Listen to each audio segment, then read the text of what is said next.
नमस्कार दोस्तों, क्या झारखंड राज्य धीरे धीरे बांग्लादेश बनने जा रहा है।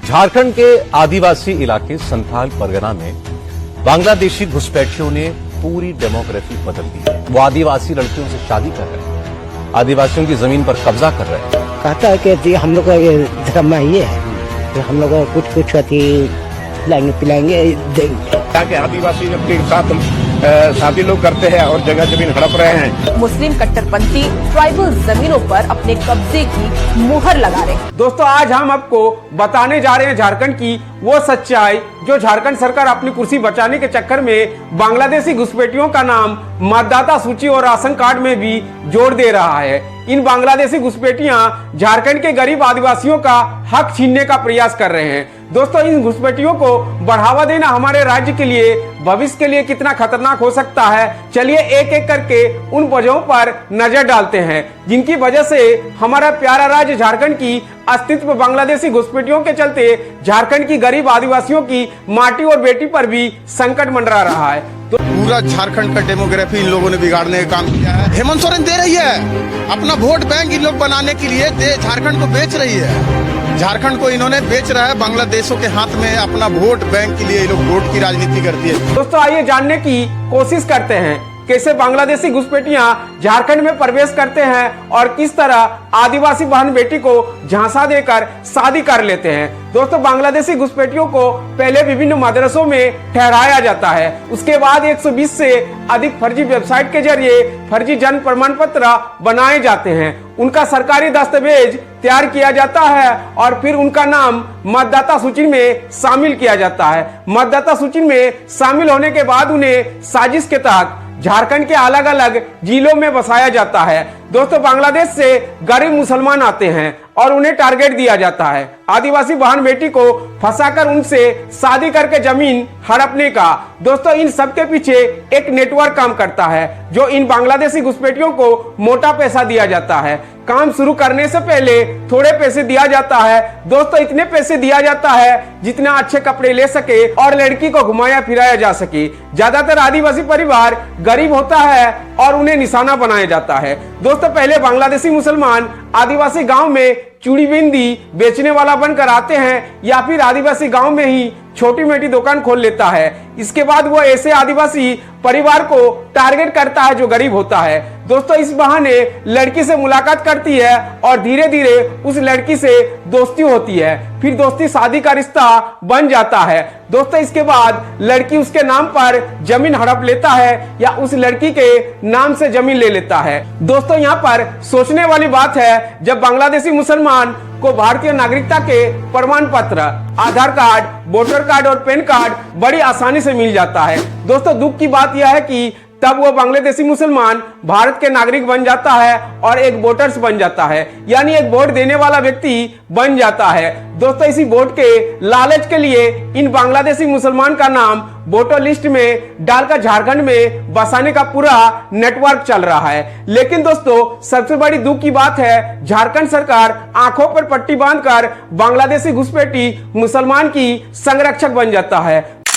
बांग्लादेशी घुसपैठियों के वोट पाने के लिए ये इन घुसपैठियों को पूरे झारखंड में बसा रहे हैं। दोस्तों, आइए जानने की कोशिश करते हैं कैसे बांग्लादेशी घुसपैठी भारत में बड़ी आसानी से प्रवेश कर जाती है। दोस्तों, भारत और बांग्लादेश के बीच 4095 किलोमीटर लंबी सीमा है, जिसमें लगभग 1116 किलोमीटर नदी से घिरा हुआ है।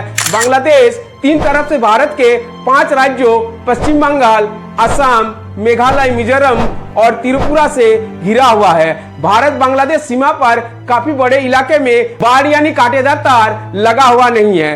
दोस्तों, भारत के इन 5 राज्यों में से केवल दक्षिण बंगाल की बात करें तो भारत बांग्लादेश की 913 किलोमीटर की सीमा पर अभी तक कांटेदार तार लगा हुआ नहीं है। इसमें लगभग 372 किलोमीटर नदी की सीमा है, केवल 404 किलोमीटर पर ही बाढ़ यानी कांटेदार तार लगा हुआ है। बांग्लादेशी घुसपैठियां इसी रास्ते का लाभ उठाकर आसानी से भारत में प्रवेश कर जाता है। दोस्तों, बांग्लादेश की तरफ से हजारों की संख्या में घुसपैठी रोज भारत आ रहे हैं। बांग्लादेश के अलावा म्यांमार से भी बहुत अधिक संख्या में भारत में घुसपैठ हो रही है। दोस्तों भारत में घुसपैठ करने वाले की संख्या में अचानक तेजी आई है। इन 4 सालों में यानी साल 2021 से 2024 तक की बात करें तो भारत में आए घुसपैठियों की संख्या का अंदाजा लगाया जाए तो यह संख्या 50,000 से भी ऊपर पहुंच चुकी है। दोस्तों इन घुसपैठी के परिवार की संख्या के बारे में बात करें तो सिर्फ 4 साल में ही लगभग 1.5 लाख पार हो चुकी है। यानी इस घुसपैठियों से एक बड़ा सा गांव को बसाया जा सकता है। दोस्तों यह आंकड़ा सिर्फ 4 सालों का है, जबकि भारत में घुसपैठी की यह समस्या लगातार पिछले 70 से 75 सालों से चल रही है। दोस्तों अब आपके मन में एक क्वेश्चन उठ रहा है, आखिर हमारे देश भारत में 70 से 75 सालों से बांग्लादेशी घुसपैठ कर रहे हैं तो अभी तक कानून क्यों नहीं बनाया गया है? आखिर इसके पीछे क्या कारण है? आइए जानने की कोशिश करते हैं। दोस्तों बांग्लादेशी घुसपैठी का सबसे बड़ा कारण कांग्रेस पार्टी के नेता पूर्व प्रधानमंत्री राजीव गांधी है। राजीव गांधी की एक चालाकी के कारण आज बांग्लादेशी घुसपैठी भारत के लिए एक बड़ा संकट बन गया है। दोस्तों साल 1984 में राजीव गांधी की पार्टी कांग्रेस को 404 लोकसभा सीट जिताकर भारी बहुमत से विजय बनाने के कारण आज हम लोगों को बांग्लादेशी घुसपैठी का समस्या भोगना पड़ रहा है। कांग्रेस सरकार को भारी बहुमत से विजय मिलने के कारण साल 1985 में राजीव गांधी ने एक ऐसा कानून संसद में पास करवा दिया जिसके कारण से आज तक देश में घुसपैठ एक भयंकर समस्या बनकर देश को सबसे अधिक नुकसान पहुंचा रहा है। दोस्तों राजीव गांधी बड़ी चालाकी के साथ भारत के नागरिक को बुड़बक बनाकर साल 1985 में भारत के सिटीजनशिप एक्ट यानी नागरिकता में बदलाव कर देता है। इस एक्ट में एक नई धारा 6A को जोड़ देता है। दोस्तों इस एक्ट के अनुसार साल 1971 तक जो लोग बांग्लादेश से असम में आ चुके हैं यानी असम में बस चुके हैं वे सभी लोग असम के निवासी और भारत के नागरिक हो जाएंगे। दोस्तों यह विशेष सुविधा केवल असम राज्य के लिए लागू की गई, बाकी और राज्यों के लिए 1947 तक का नियम था। दोस्तों इस नई धारा 6A के अनुसार राजीव गांधी के समय में जो 60 लाख बांग्लादेशी घुसपैठी भारत के असम क्षेत्र में आए थे और सभी बांग्लादेशी घुसपैठी भारत के नागरिक बन गया। उस समय कांग्रेस सरकार राजीव गांधी ने भारत में जनसंख्या बढ़ाने का काम किया।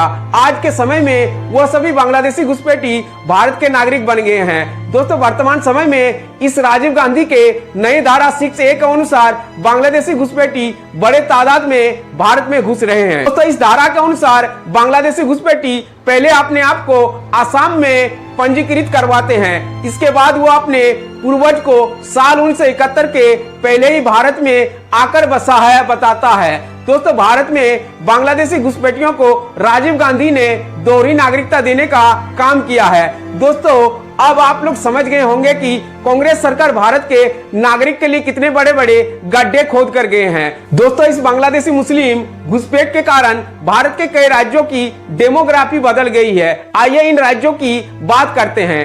दोस्तों इस बांग्लादेशी मुस्लिम घुसपैठ के कारण असम की डेमोग्राफी बदल गई है। असम की कई राज्यों में हिंदू अल्पसंख्यक हो गए हैं। साल 1951 में 12% मुस्लिम थे, लेकिन अब 40% तक मुस्लिम पहुंच गया है। यह जनसंख्या असम में बांग्लादेशी घुसपैठ के कारण हुआ है। असम के कुल 33 जिलों में से 9 जिलों में इस समय मुस्लिम आबादी 50 से 80% तक पहुंच गई है। ये जिले हैं बारपेटा, करीमगंज, दारंग, मोरीगांव, नौगांव, बोंगाईगांव, धुबरी, लाकांडी और गोलपारा बतौर। दोस्तों इन 9 जिलों के अलावा कामरूप, कछार और नौलबाड़ी में भी मुसलमानों की आबादी करीब 40% हो गई है। दोस्तों कुल मिलाकर भारत के असम राज्य में बांग्लादेशी घुसपैठ के कारण से 45 विधानसभा सीटों पर फैसला केवल मुस्लिम वोटर्स के हाथों में चला गया है। बांग्लादेशी मुसलमान पहले असम में आकर असम में बसे हुए मुसलमान के पास चुपके से कुछ दिन ठहर जाते हैं। इसके बाद बांग्लादेशी मुसलमान का पूरा संरक्षण मदरसों और मस्जिदों का रोल इसमें सबसे अहम भूमिका निभाते हैं। दोस्तों इन घुसपैठियों के कारण कागजात तैयार करना और भारत के अलग अलग राज्यों में भेजने तक की सुविधा मदरसों और मस्जिदों करते हैं। दोस्तों यही हालत पश्चिम बंगाल का है। पश्चिम बंगाल में ममता बनर्जी की जीत में सबसे बड़ी भूमिका बांग्लादेशी घुसपैठियां निभाते हैं। पश्चिम बंगाल में भी इसी तरह अवैध घुसपैठ कराकर डेमोग्राफी को बदला गया है। पश्चिम बंगाल में स्वतंत्रता के पहले और स्वतंत्रता के बाद केवल 3 जिले मुस्लिम थे, लेकिन आज यह संख्या बढ़कर 9 जिलों की है। दोस्तों पूरे भारत में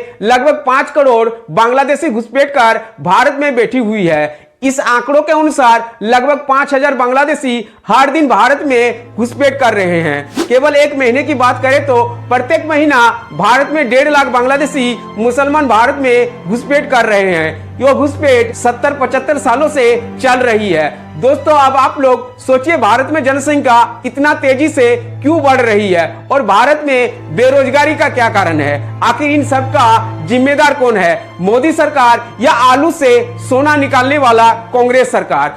ऐसी मशीन लगाऊंगा, इस साइड से आलू घुसेगा, उस साइड से सोना निकलेगा, इस साइड से आलू डालो, उस साइड से सोना निकालो।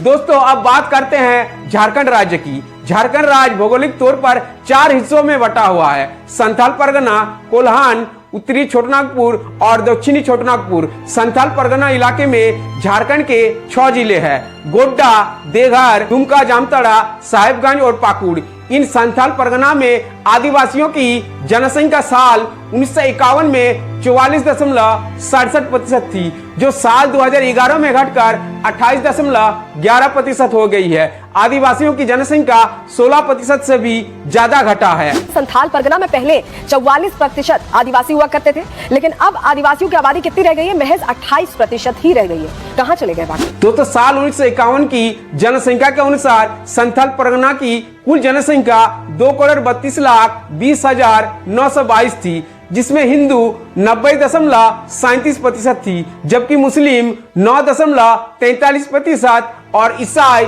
0.18% थे। साल 2011 की जनगणना के अनुसार संथाल परगना की कुल जनसंख्या 6,96,90,097 दर्ज की गई थी, जिसमें हिंदू 67.95% और मुस्लिम आबादी 22.73% और ईसाई 4.21% हो गई है। दोस्तों यह आंकड़ा मैं आपको साल 2011 तक का बताया हूं। अब आपको सोचने पर मजबूर कर देगा कि अब तक यानी 2024 तक आदिवासियों की जनसंख्या कितना घटा होगा। संथाल परगना में आदिवासियों की संख्या में कमी आ रही है, जबकि यहाँ पर मुसलमानों की आबादी बढ़ रही है। इसके पीछे सबसे बड़ा कारण आदिवासी का पलायन, बांग्लादेशी घुसपैठ और धर्मांतरण है, जो झारखंड सरकार वोट बैंक के लिए कर रहा है। लेकिन दोस्तों दुख की बात है, झारखंड सरकार इस मामले पर चुप्पी साधे हैं, बल्कि बांग्लादेशी घुसपैठियों को बसाने में मदद कर रही है। बांग्लादेशी घुसपैठियां इस राज्य के आदिवासी भाई बहनों की जमीन और संसाधनों पर कब्जा जमा कर झारखंड को जिहाद खंड बनाने चाहते हैं। झारखंड में बांग्लादेशी घुसपैठ से संथाल परगना की डेमोग्राफी बदल गई है। यहाँ की स्थिति इतनी भयानक हो गई है कि झारखंड जिहाद खंड बनने जा रहा है। बांग्लादेशी घुसपैठी के पास कई बार तो दोनों देशों के आईडी कार्ड होते हैं, जिससे वह आराम से बांग्लादेश और भारत आ जा सकते हैं। बांग्लादेश का पासपोर्ट वाला तुरंत भारत आके भारत में आधार कार्ड बनवा लेता है। इस तरह के बांग्लादेश में जिसका नाम है हस्मत खलीफा है, और इंडिया में जब इसने बनाया तो इसने फुजान शेख के नाम से बनाया।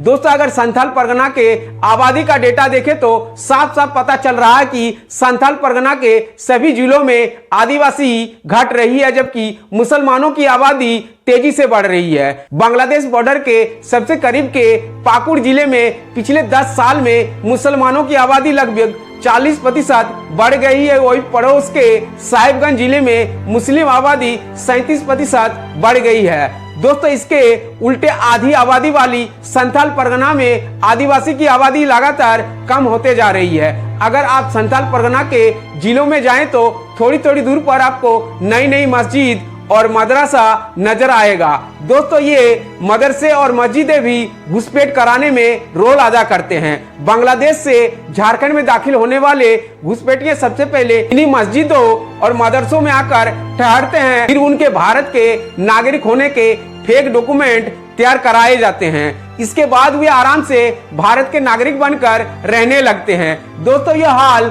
झारखंड और पश्चिम बंगाल का है। पश्चिम बंगाल में ममता बनर्जी और झारखंड में हेमंत सोरेन की जीत में सबसे बड़ी भूमिका बांग्लादेशी घुसपैठिया निभाते हैं। ना सहेंगे ना कहेंगे, बदल के रहेंगे। दोस्तों झारखंड सरकार की यह सच्चाई आपको जानकर कैसा लग रहा है? अपनी अपनी राय हमें कमेंट बॉक्स में जरूर लिखिएगा। तब तक के लिए जय हिंद, वंदे मातरम दोस्तों।